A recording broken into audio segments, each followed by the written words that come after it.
Yavatu Sahanau Bhunaktu Sahaviryam Karavavahai Tejasvinavadhitamastu ma Vidvishavahai.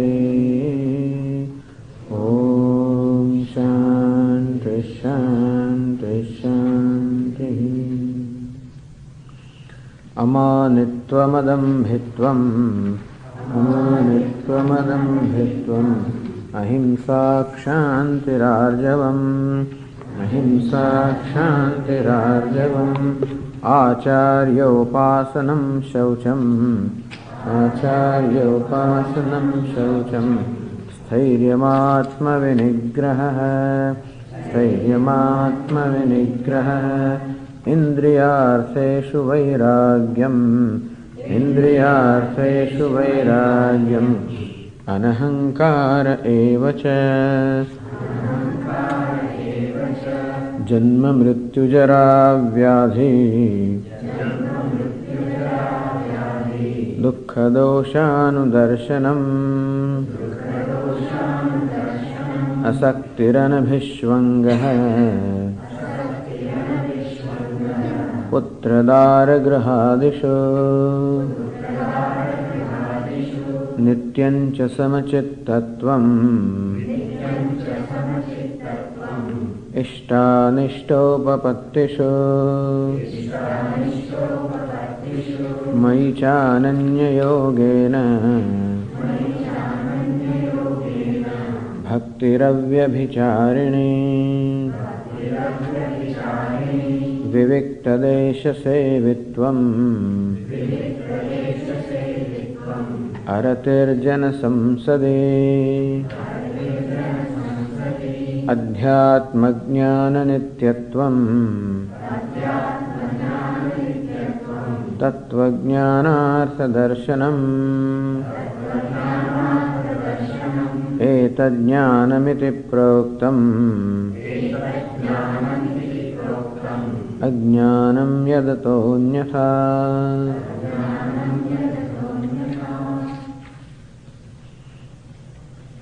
Now we go to the 8th verse. Indriyartheshu vairagyam. Vairagyam, dispassion, indriyartheshu, with reference to the sense object.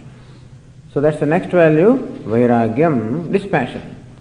Raga means passion and vairagya means freedom from passion. What is called passion? Passion is that impulse that arises within me which takes hold of me. That's what we call passion. So there's a passion for something. Means that then it is that impulse that takes over me. So similarly also, indriyartheshu with reference to sense objects or objects of the senses. When some kind of an impulse takes over me so that I cannot control my feeling towards that, that will be called a passion. And here what the passion is, and usually we have with reference to sense objects an attraction, a fascination for sense objects, because usually they are looked upon as objects of pleasure or objects of enjoyment, object of happiness. So this raga or this attachment comes, and what we are talking by raga means we talk of the passion, something that I cannot control. So this kind of an attachment comes to something when I look upon that as a source of my happiness, or when I look upon something as a source of my security. These are the two basic needs that human being has, happiness and security. And from these two purusharthas, the human ends come about, artha and kama. Artha is the purushartha, the human end for seeking security. And kama is again the human end seeking happiness. So I seek security from the objects of the world because I look upon them as capable of providing me security. And that's how it may be my wealth, it may be my house, it may be my power, position, recognition, influence, all of these are looked upon as providing me a sense of security, and therefore there is a natural desire for these things. Not only a natural desire, but then a need for all of this. There is a need for security on my part because I feel insecure, and I look upon these objects as providing is as a source of security. Therefore, the need for security becomes need for these objects.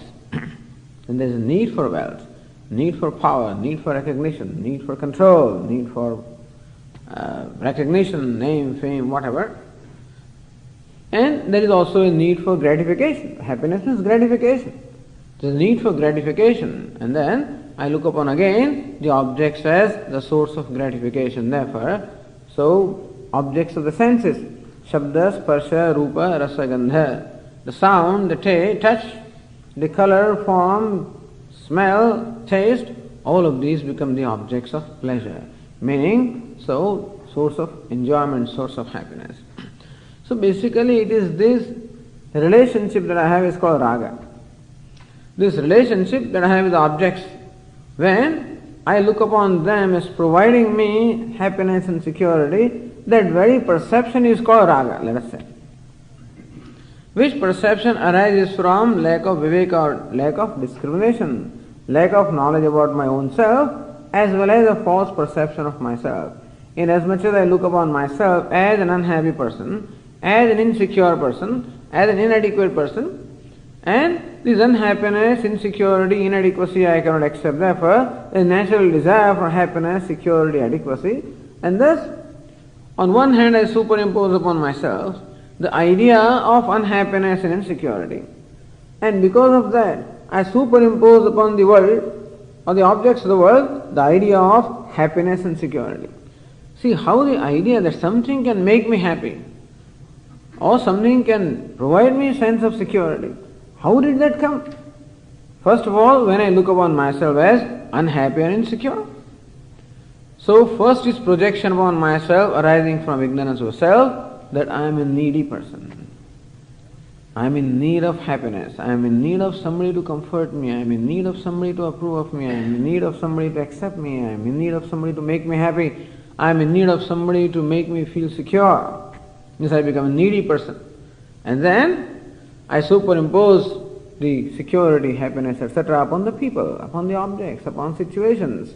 And that's how I become a desirer. There is a desire for those objects. So this is called raga, a kind of relationship that I have. When I look upon a thing or a being as providing me either security or happiness, that very perception of that object brings about what we call raga or attachment.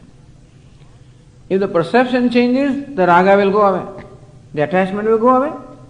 If the perception changes. This is called shobhanadhyasa. In Vedanta, they call it shobhanadhyasa. Adhyasa means superimposition. Shobhana means imposing or superimposing some kind of a beauty in them, so which is not there. And so a subjective viewpoint or a subjective perception of the sense objects brings about raga, and an objective perception brings about vairagya. So vairagya, there is a raga. Raga means attachment.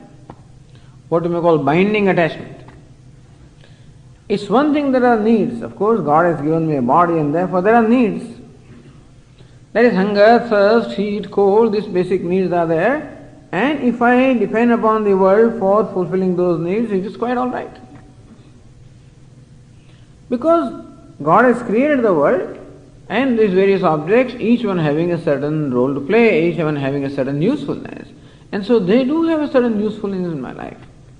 Vairagya does not mean that I look upon the world as useless, that I have nothing to do with that. I am very much dependent upon them as far as my physical existence is concerned. But basically raga is when I look upon them for my emotional security, emotional happiness. So that there is an interdependence with the world as far as the physical existence is concerned is the reality of life. Nobody can avoid.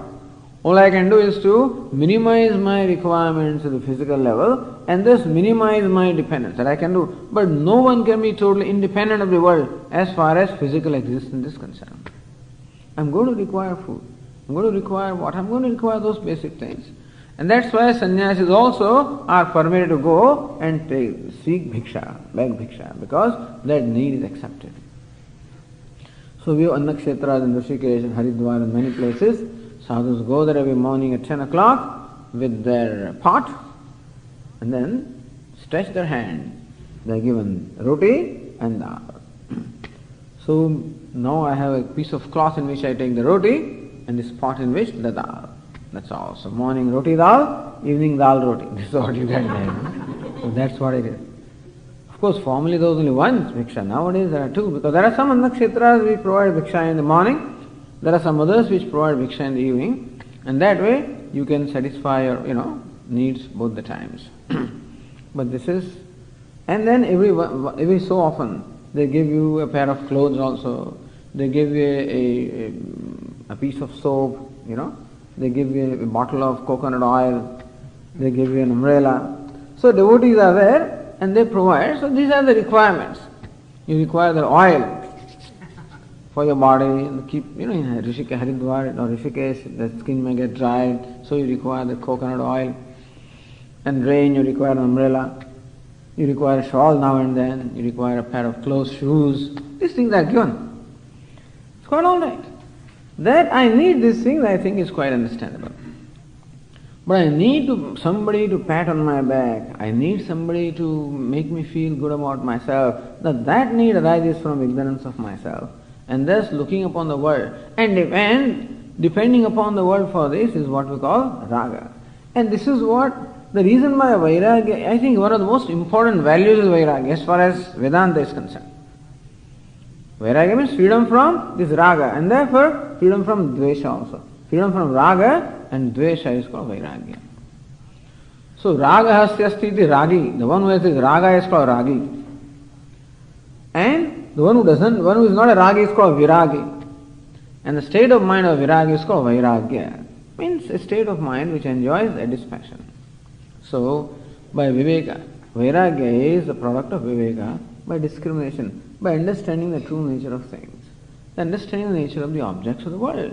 That is, they are objects, and that they are meant to serve a certain purpose, but they cannot serve the purpose which I think they should serve. I look upon them as source of happiness. Well, they do not have capacity to make me happy. They do not have the capacity to give me security. A discovery of this fact by analyzing the nature of the things.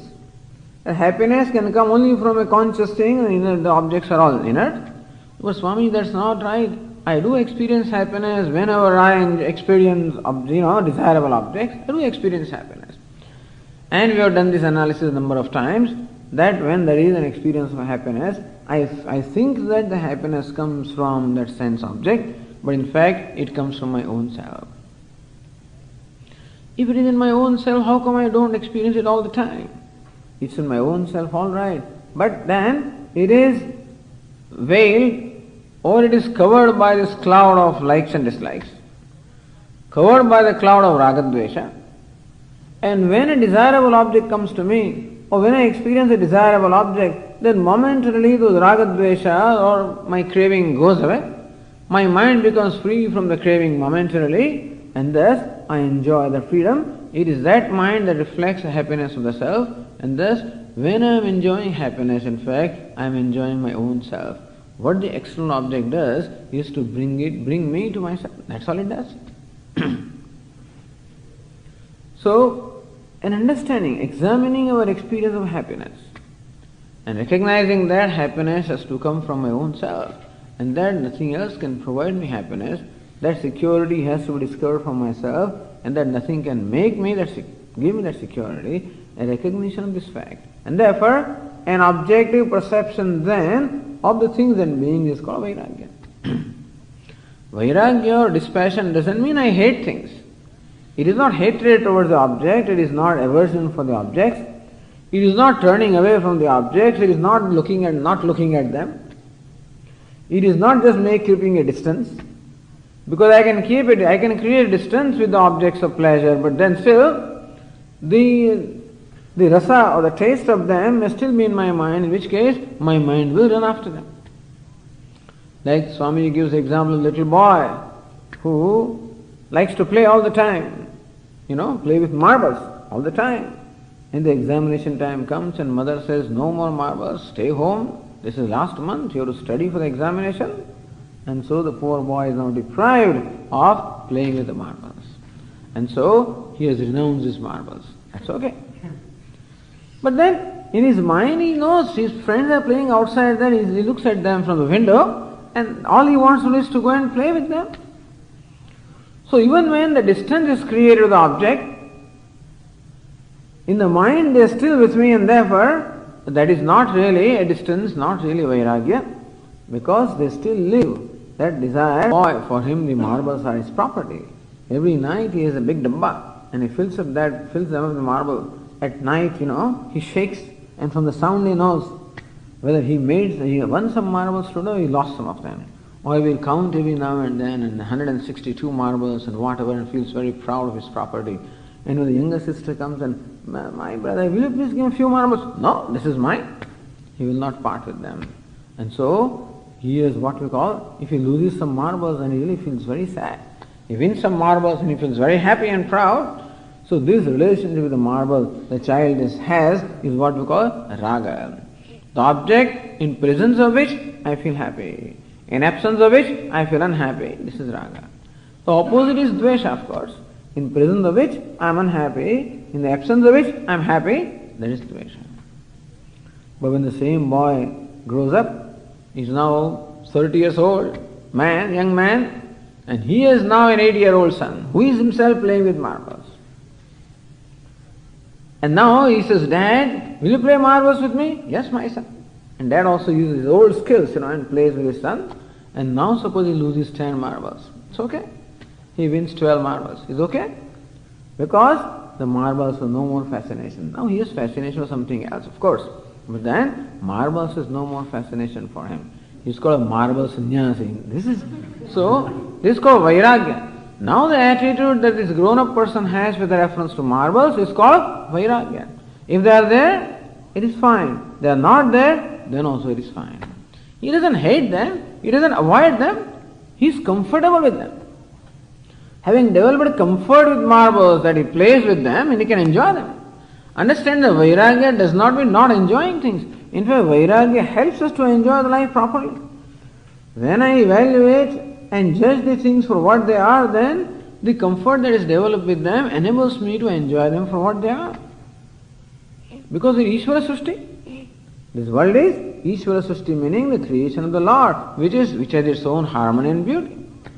But then there is a Jiva Srishti. Jiva Srishti means the creation of the individual. And thus we superimpose our attachment and aversions, these raga dveshas upon the objects, and therefore vairagya means freedom, essential freedom from the Jiva Srishti, meaning that essential freedom from the superimposition upon the object. Then alone I can see the world of the objects as they are. Then alone I become objective. Then I can analyze them properly and understand the mithyatvam. But this is mithya upon mithya. The world is mithya upon that. Again I have further superimposition. And therefore vairagya is so important in the pursuit of knowledge. Only when the mind enjoys vairagya, then alone mind will be with itself. Otherwise, these raga dveshas will keep on dragging the mind away from myself, keep on distracting my mind. And so, these attachment and aversions are those which deprive me of a focus or concentration of my mind. And so, the vairagya, indriya seshu vairagyam, vairagya, freedom from raga and dvesha with reference to the objects of the senses, which comes as a result of analyzing the true nature and also analyzing my own nature from the scriptures, that what I am seeking is indeed my own self, and that it is to be discovered. It is a praptasya praptahi, attainment of what is already attained, the achievement of what is already achieved. So moksha, liberation, the freedom also is not something to be accomplished, is something to be discovered. To also recognize this fact that what I am seeking in my life is not only happiness but unconditional happiness. Happiness which has no bounds, no limitation of time, place and condition. That I am seeking freedom, but unconditional freedom is what I am seeking. And there is nothing in the world that can give me unconditional happiness or unconditional freedom. They do give me happiness now and then. Even that is not true, but suppose we accept that the objects do give me some comfort and happiness, a lot of price has to be paid. And that's why Yoga Shastra says, Sarvam dukkhameva vivekina. Dukkhameva sarvam vivekina. For a viveki, all what an ordinary person calls happiness is nothing but dukkham or unhappiness for a discriminating person. So Yoga Shastra analyzes this. It says, look, every experience of happiness of a sense object brings about dukkham or pain. What is dukkham? Parinama dukkham, santapa dukkham, samskara dukkham, bandhana dukkham, parinama dukkham. So every object, every experience of gratification from a sense object, what does it do? It gives me momentary happiness, all right. It goes away. Again, there is a separation from that, meaning that everything has a capacity to give me happiness for a little while, for some time. Nothing can give me a steady or lasting happiness, either because my mind changes its fancy, because mind wants variety and mind also changes fancy very quickly, or the object also changes, and my mood also changes. And that being the case, I find that every experience of happiness is always limited. And it in fact increases my craving rather than satisfying the craving. So this is parinama. That every experience of happiness coming from a sense object results into a trishna or the craving. The craving keeps on growing. As Bharatohari says, so trishnana jirna vayameva jirnaha. Our craving has not become old. We have become old and exhausted, but my craving becomes stronger and stronger. And so for a non-thinking person, of course, for a non-thinking person who doesn't think, and therefore always chases happiness from the objects, he finds himself craving more and more. So this is what every experience does. Also it leaves samskara. Samskara of raga and dvesha. If the experience was pleasurable, then it gives raga. And if there is some obstacle to that experience, it creates dvesha. And therefore, for the objects of pleasure, raga. For all those which threaten that pleasure, dvesha. And thus every experience also creates raga and dvesha. That's what samskara. And again, for every experience of pleasure, I have to pay the price. Nothing comes free. Nothing in the world comes free. And therefore, the exertion that is required in acquiring something. That is dukkha. That's also pain. And again the pain that comes when separation is there. Just now I was reading one article of an Indian mother.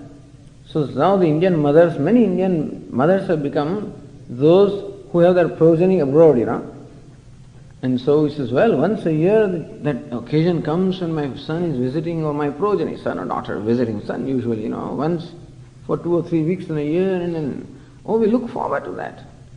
For 2-3 months my mind is building up, now my son is coming, my son is coming, my son is coming, and all preparations are done. We go to the airport and then see the son climbing down from the aeroplane, and my heart starts throbbing, and then he comes out, and then I hug him, and it's all wonderful. In 2 weeks, then he departs. Then there is a tremendous depression. And so, when departure is there is pain. For getting him here, it's not easy to get the sons to India also, because they don't want to go. You keep on writing them, once in 6 years and they come.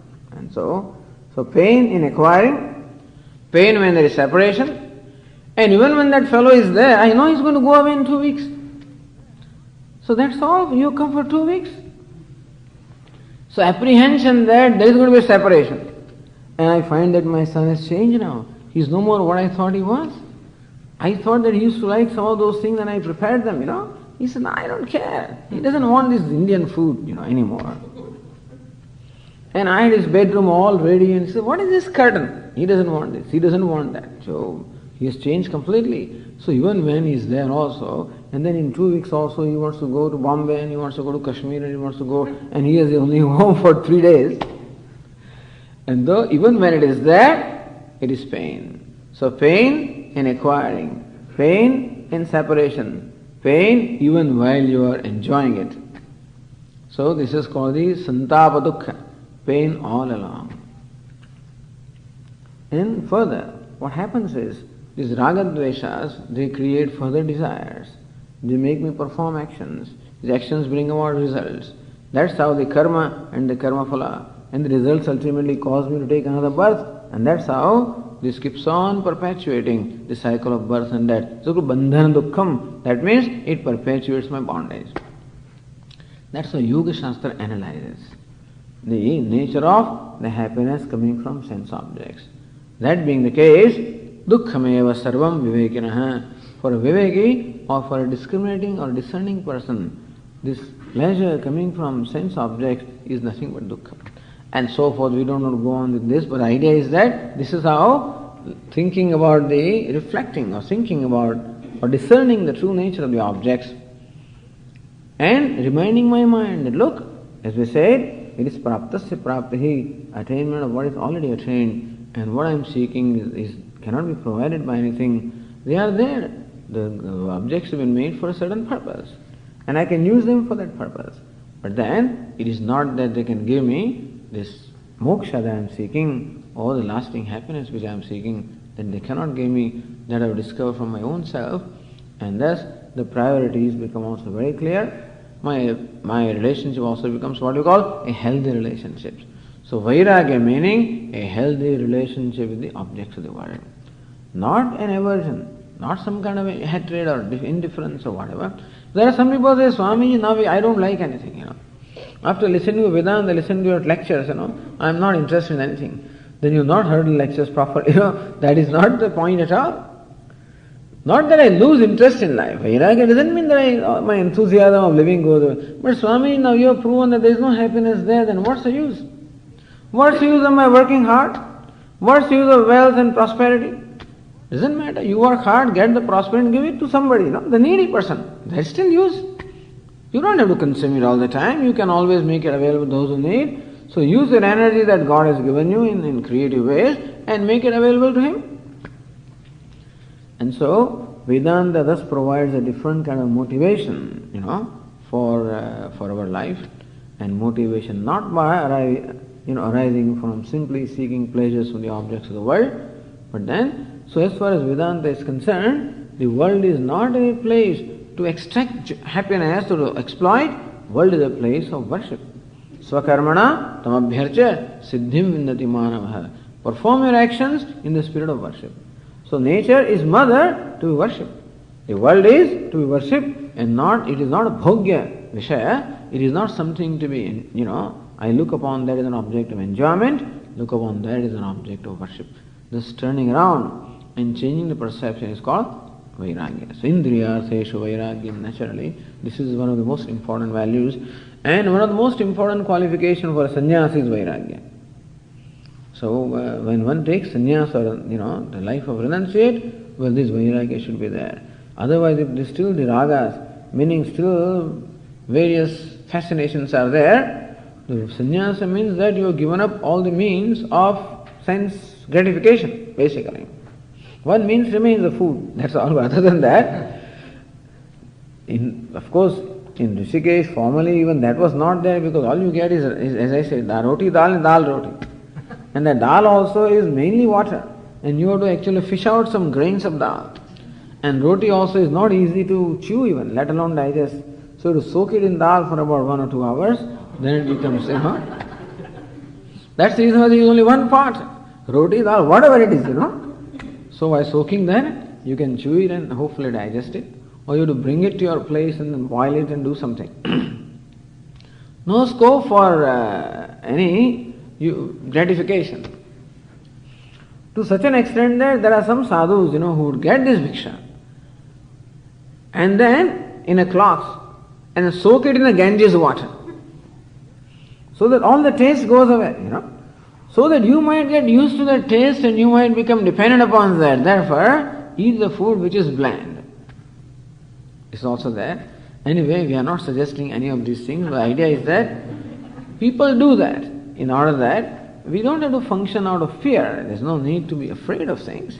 All that is required is to be alert and vigilant and keep observing our mind and the tendencies and see how it functions. But as we said, developing a comfort with the world, developing a healthy relationship with the world, not a relationship of dependence, but a relationship of freedom. This is called vairagya. Vairagya actually gives me freedom. Indriyartheshu vairagyam anahankara evacha. Anahankara, absence of pride. Not too different from amanitvam, So, amanitvam also was absence of conceit.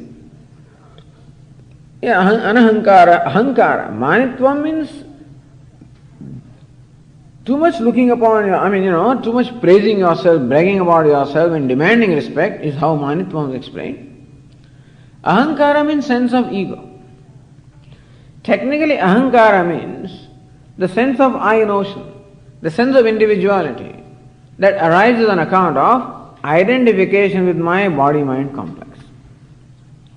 The identification of the body, sense organs, mind, intellect, this complex of personality is there, this aggregate is there. And identification with that is what creates what we call the notion of individuality, the I notion. It is that I notion that is called ahankara. And technically that I notion can only go in the wake of the knowledge, really. That I am Brahman, that I am Chidananda Rupa, that I am the witness, I am not the body-mind complex.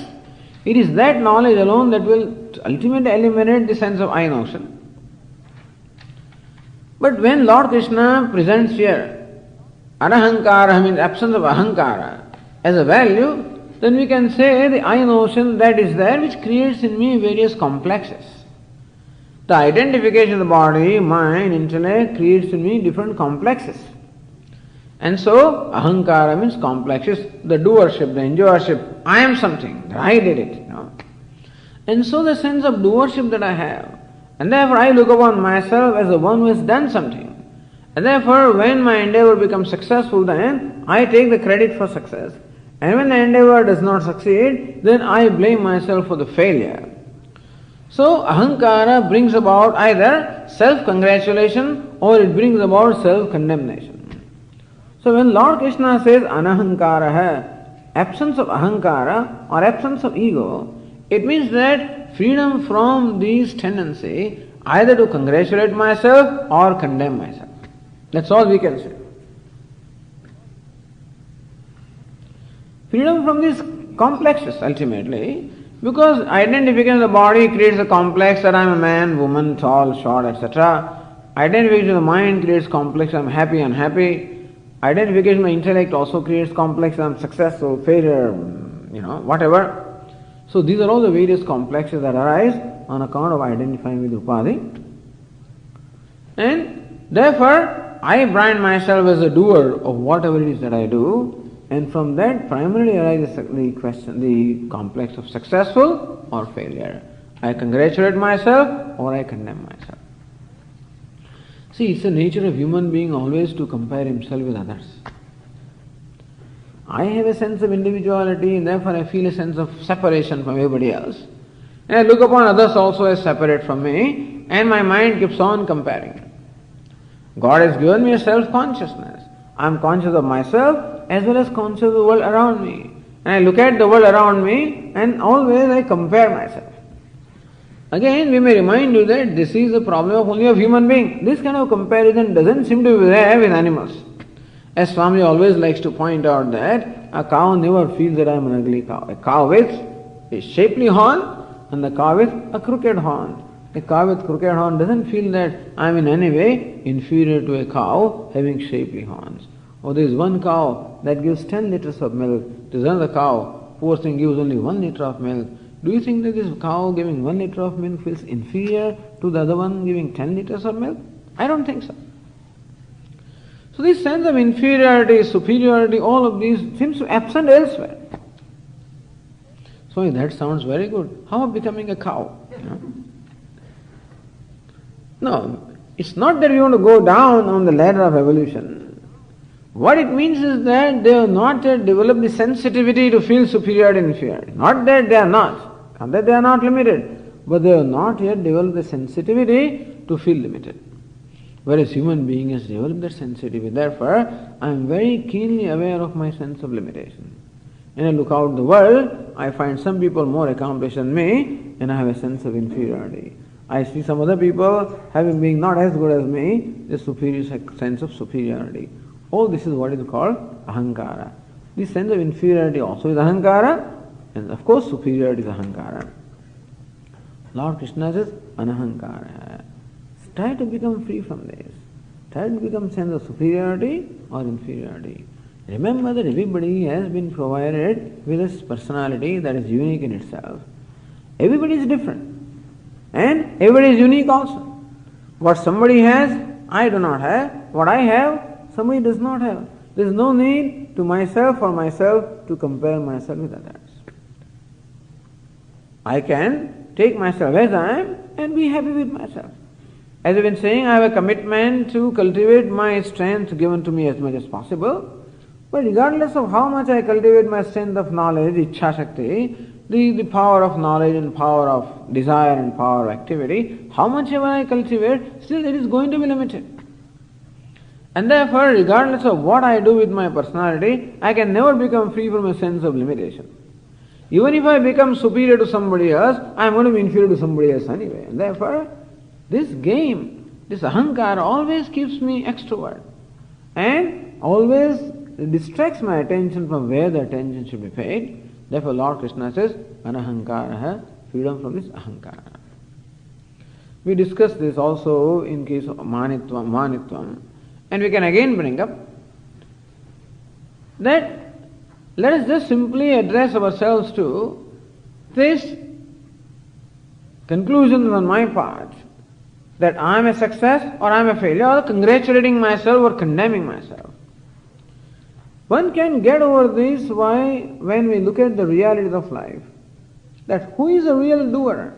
That everything is actually done by Ishvara, that I am not doing anything. I am merely a nimitta or instrument in the hand of Ishvara or God, and that He alone does everything. This is what Lord Krishna showed in Bhagavad Gītā in the 11th chapter when He shows this cosmic form, and Arjuna, seeing the cosmic form, was really shuddering with fear. And he asked, Lord, what is it? Why? How come you assume such a frightening form? What's the reason? Then Lord Krishna says, Kalosmi loka kshayakrit pravriddha. I am the Kala. Hey Arjuna, at the moment I have assumed the form of death. Loka kshayakrit kala. I am the death, or that is going to bring about kshaya, or the destruction of all the beings here. Lokan samahartamiha pravrittah. At the moment I am engaged in destroying all the people who are there in both the armies. And therefore, Arjuna, whether you are there or not, nobody from these two armies is going to survive. Lokan samahartamiha pravrittah.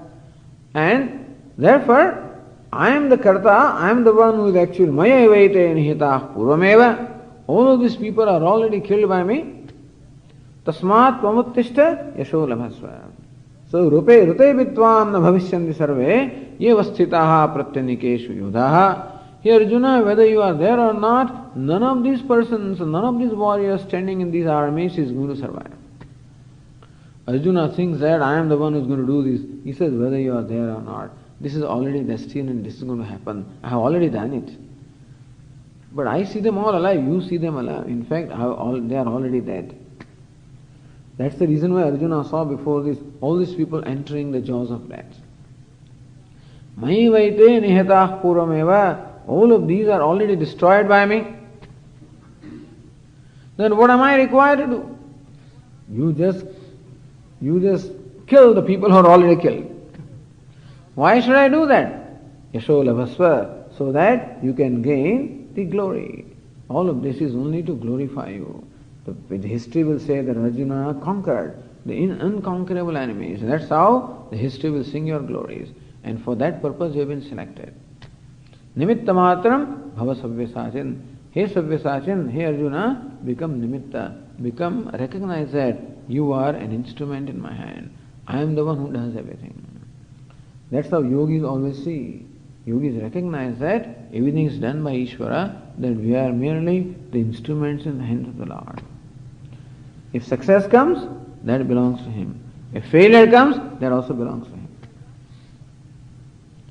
Buddhir buddhimatam asmi. He is the intelligence of the intelligent. He is the brilliance of the brilliant. He is the strength of the strong. And therefore I don't have ownership about anything. I cannot be the creator. I am not the creator of my body, not the creator of my mind, not creator of anything. All of this is given to me, and all I am doing is just put them to use. And for that also, the opportunity is created by him. And even the inspiration for doing that also is given by him. And also the strength and capacity also is given by him. So recognition of this reality of life, even if that I am akarta, that I am a non-doer, will come only by knowledge of self. But even when I look at the realities of the physical world, I recognize that at the most I am an instrument in the hands of Lord.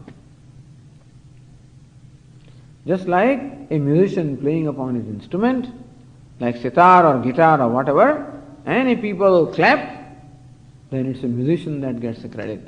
If they throw eggs at him, he alone gets that, The instrument has nothing to do with that. It has surrendered itself in the hands of the musician.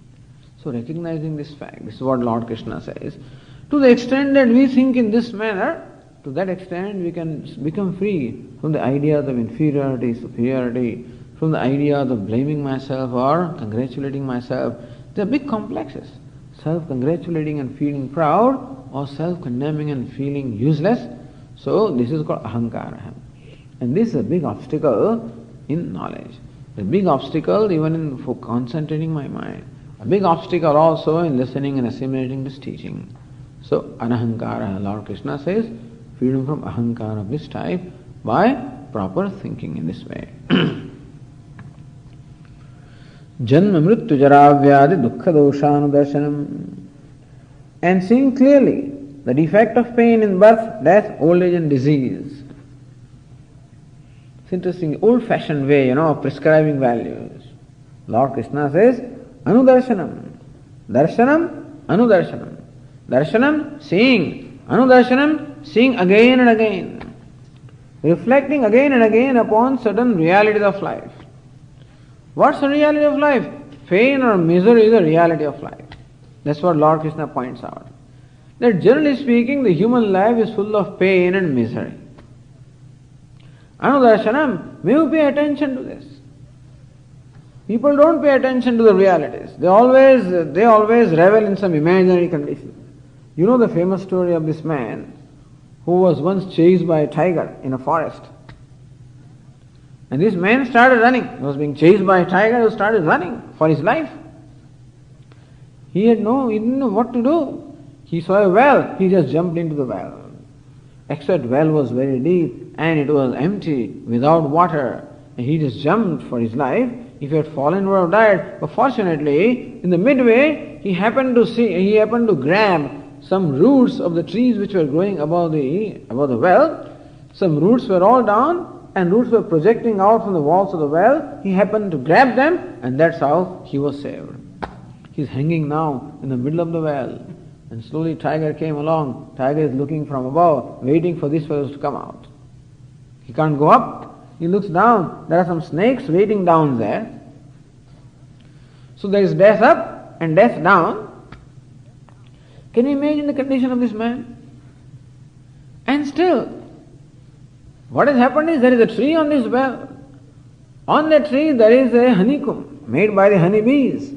And from the honeycomb, the drops of honey are just, there are drops of honey falling once every minute. That's once a minute, the drop of honey falling from that. So this man is, I extend his mouth, pulls, his tongue, stretches out his tongue to receive the drop of honey.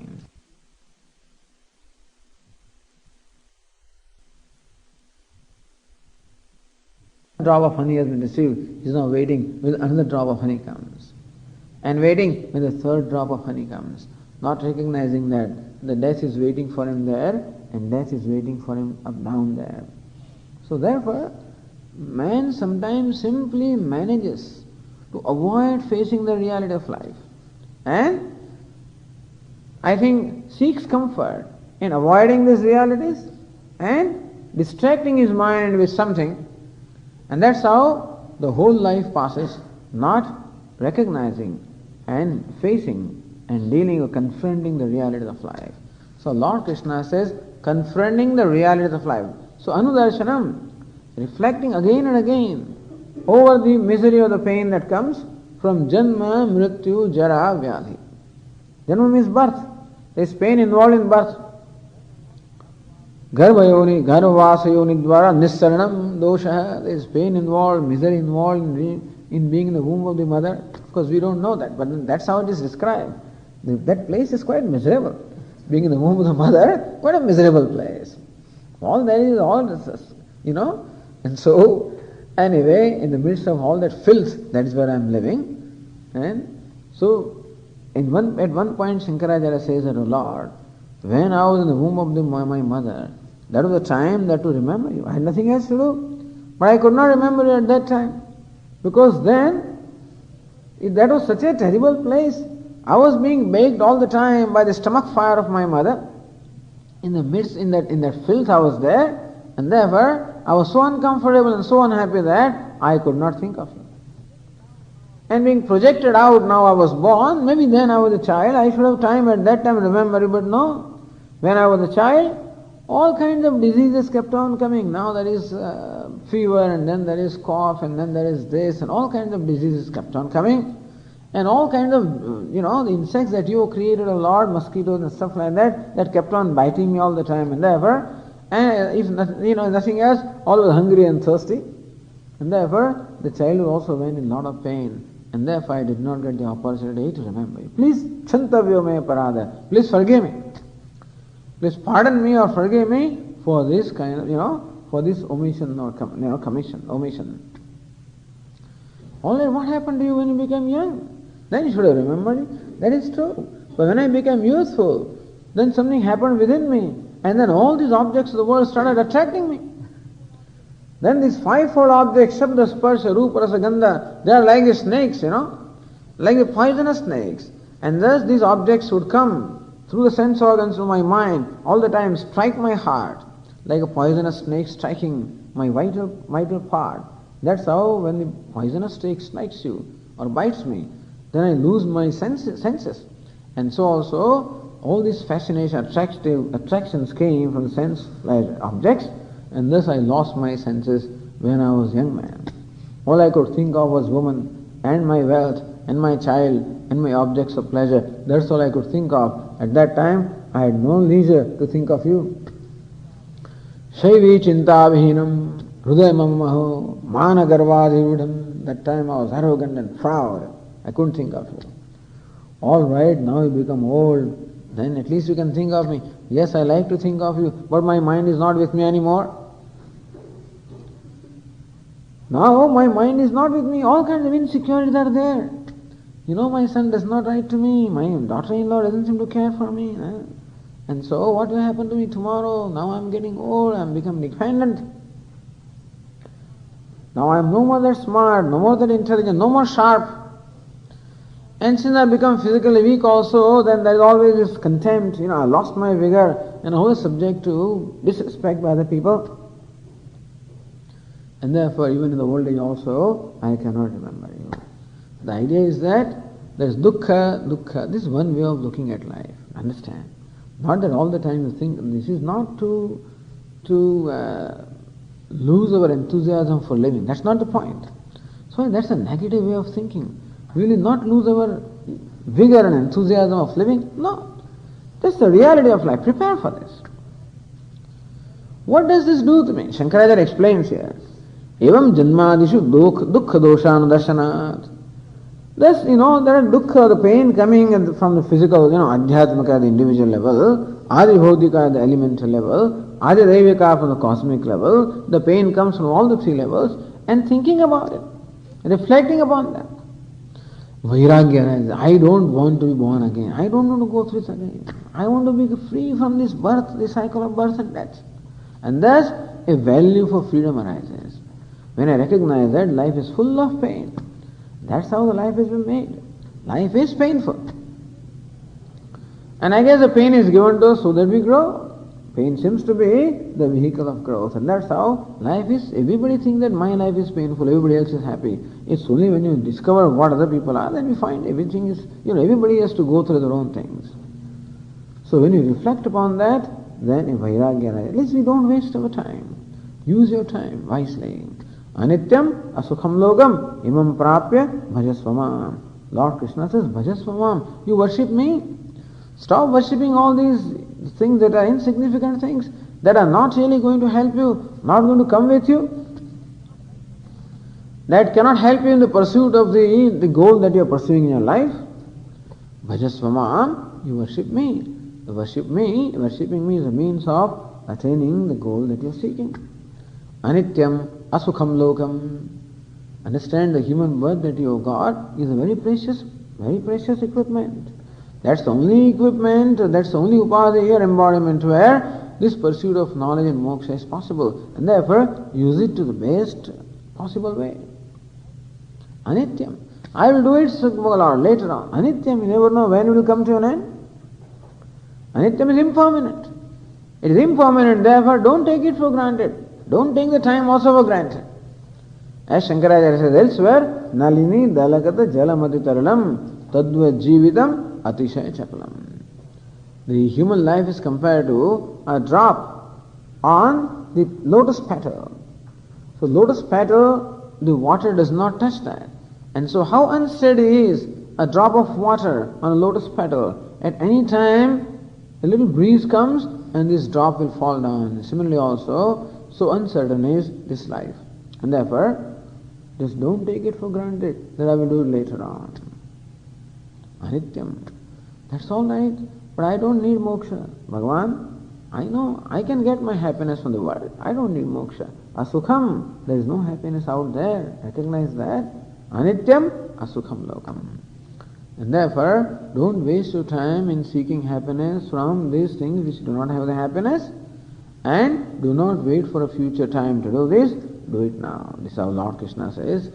This is what Lord Krishna means here also, that reflecting again and again the pain and the misery involved at different stages of life is not for fear, not for creating fear. Swamiji, after you said that now I'm really afraid of death, there's so much pain involved in death, so much pain in old age, so much pain in birth, so much pain in disease. It's okay. If prarabdha has to bring it, it will come. But recognize that basically life is full of pain. And therefore, there is no point in continuing again and again. No point in being born with another embodiment, because that also will be full of pain. Therefore, if you want to become free, then become free from the cycle of birth and death. How do you do that? By recognizing your true nature, by pursuit of knowledge. And so, in a way, this kind of reflection upon the pain involved in the life at every stage helps us at least to become free from that false fascination that we have, the blind fascination or blind attachment that we have for things. We can become free from that. Iha chedavedit atha satyamasti, no chedi adavedit mahati vinashtihi. Kyanopanishad says, Iha chedavedit atha satyamasti. While you are in a human embodiment, if you gain this knowledge, then satyamasti, then life is worthwhile. Life has served the purpose. No chedi havedit mahati vinashtihi. While being in the human life, if you depart from here without fulfilling this agenda, then there is a great loss. And so recognizing that the human embodiment is primarily meant for liberation. That's the moksha, is really the real purushartha. And therefore, do not waste your time with arthakama. Do not waste your time in the pursuits that do not help you in achieving your ultimate goal. That's what is meant here in this value of reflecting again and again the pain or misery that is involved at different stages of life. Janma, mrityu, jara, vyadhi. Janma means birth. There is a pain involved in birth. Mrityu, pain involved in death. Jara, old age, pain involved in old age. Vyadhi, disease, pain involved in disease. And many other things, of course. So, reflecting upon that, so that there arises vairagya, my mind becomes an introvert, and then it becomes fit for pursuing this knowledge. And that's the reason why, otherwise you will say, what relevance does it have with knowledge? But by creating vairagya, and by making my sense organs and mind turn towards the self. That's how this also becomes a value for knowledge. That's why Lord Krishna includes this among the other values also. Okay.